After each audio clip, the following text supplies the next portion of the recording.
Welcome back to Josh's Auto.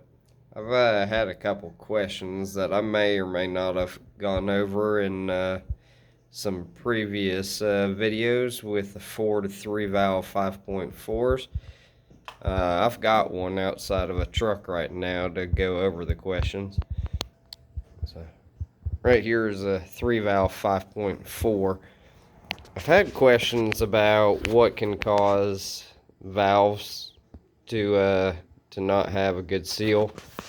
One option is something coming in from the intake that wasn't filtered, got a little piece of debris or something down through the intake, went through one of the intake runners here and got down and damaged one of the valves. Another issue can be from the cam itself. It gets some wear and tear. So the lifters are problematic in these engines. But in the case of this engine where it actually broke the valve, it was actually timing related.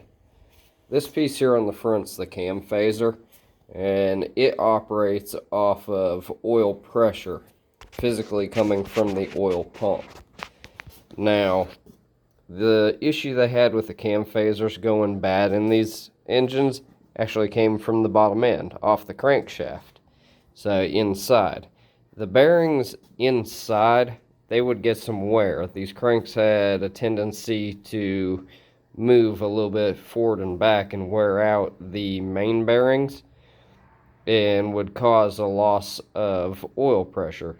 Wouldn't be a huge amount of loss of oil pressure, but it'd be enough to where the pressure that the cam phaser needed to stay to its preset amount of pressure in there, it would make a difference. You'd get timing chain rattle and the truck would start running funny, so it'd make a lot of different noise. Well, in the case of this motor, it had enough wear in the bottom end to where the cam phasers were actually adjusting anywhere from 30 to 40 degrees past either advancing or retarding more than what it needed to. And in this one, with it doing that, it actually happened to catch that valve on the top of the piston, and it broke the valve, ultimately causing the failure of this engine. I also had somebody ask me about why I would replace both heads. If you've ever had one of these apart, there's two timing chains in here, and it gets to be a bit of a pain in the neck with the motor inside of the truck to do the timing if you don't do it all the time. I've done quite a few of these, the timing's not that bad to do for me. So, but you have to understand, whenever you pull this one cylinder head off, the other cylinder head has the exact same amount of mileage as the bottom end. If there was an issue in one cylinder head, it has the same amount of mileage and potentially had the same amount of abuse as the one that failed. For me, unless it's a monetary issue for the customer, I will replace both heads and go ahead and do a new timing set in it. Go ahead and take care of all of the problem in the top. I don't like replacing the phasers themselves.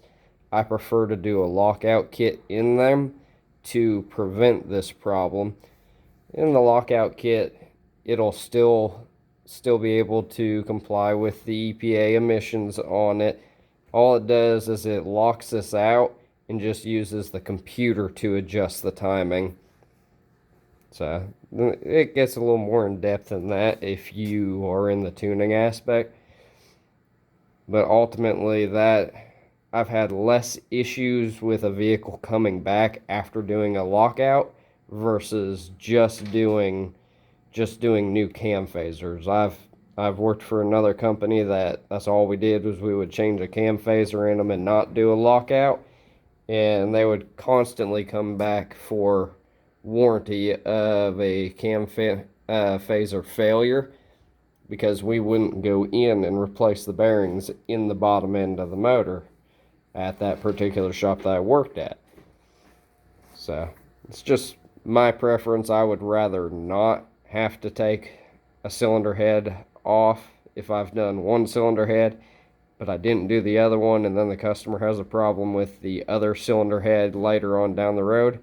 I just prefer to go ahead and fix both sides all at the same time, so then the customer's not without their vehicle twice for an extended amount of time while I'm waiting for cylinder heads to arrive, or head gaskets and timing components.